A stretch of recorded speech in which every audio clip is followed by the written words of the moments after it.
En ce 4e dimanche de Pâques, dit dimanche de Bon Pasteur, la paroisse Saint-Jean-Baptiste de la Salle à Colosie a connu une célébration spéciale en marge de la 62e journée mondiale de prière pour les vocations. Au cours de la messe animée par la chorale des frères salvatoriens, Monseigneur le vicaire général Jean-Pierre Yave a souligné le sens et l'importance de la vocation en opérant le bon choix.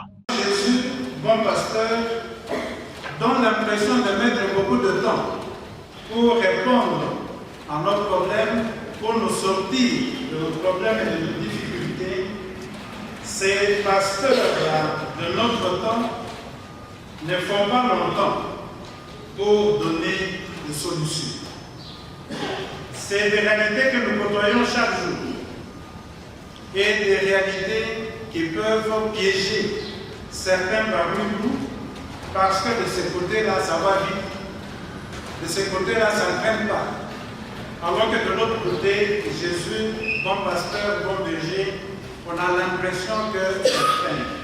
Ce père dans la foi a invité les aspirants, les groupes vocationnels au sein du diocèse, les religieux et religieuses à demeurer à l'écoute du Seigneur. Le Christ nous dit, mes brebis écoutent ma voix. Moi je les connais et elles me suivent. Ça signifie quoi?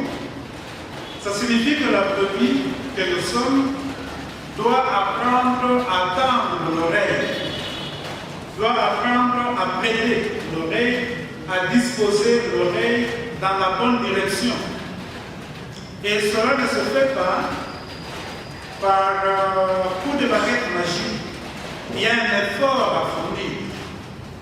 Et Jésus nous invite à cet effort-là pour écouter. Pour l'écouter, il y a un effort à fournir. Donc, prêter l'oreille, tendre l'oreille, pour que ce que le Christ dit ne nous échappe pas. En vue de vivifier les vocations, prenant la parole, le proto-doyen, M. l'abbé Emmanuel Cabeille, la sœur Ursule Kat, fille de Marie Auxiliatrice, M. l'abbé Eustache Chikalou et la révérende sœur Béatrice Moussamba, fille de Saint Paul, sont revenus sur la persévérance qu'ils ont vécue dans le cheminement à la vie consacrée. Le grand mot qui accompagne la vocation elle-même, c'est la persévérance et le courage.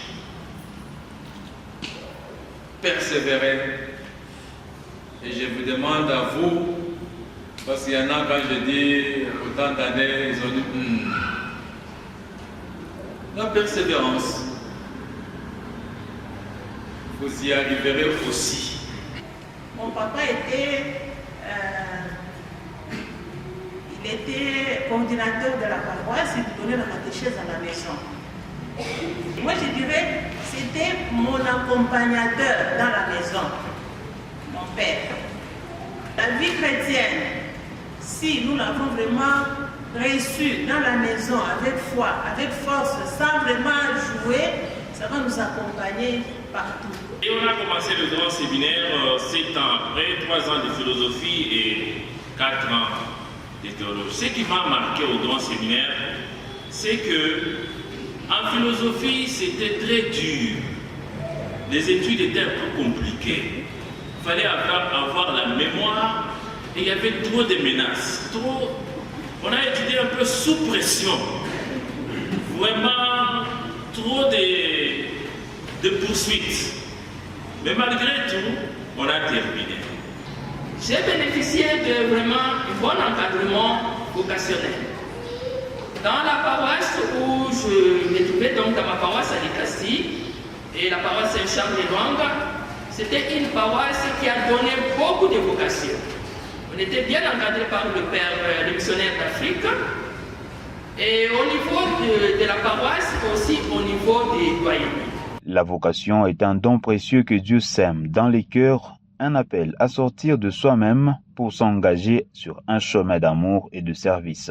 Et toute vocation dans l'Église, qu'elle soit laïque, au ministère ordonné ou la vie consacrée, est un signe de l'espérance que Dieu a pour le monde et pour chacun de ses enfants, a rappelé avant sa mort le pape François dans son message de la journée des vocations 2025 intitulé pèlerin d'espérance, le don de la vie.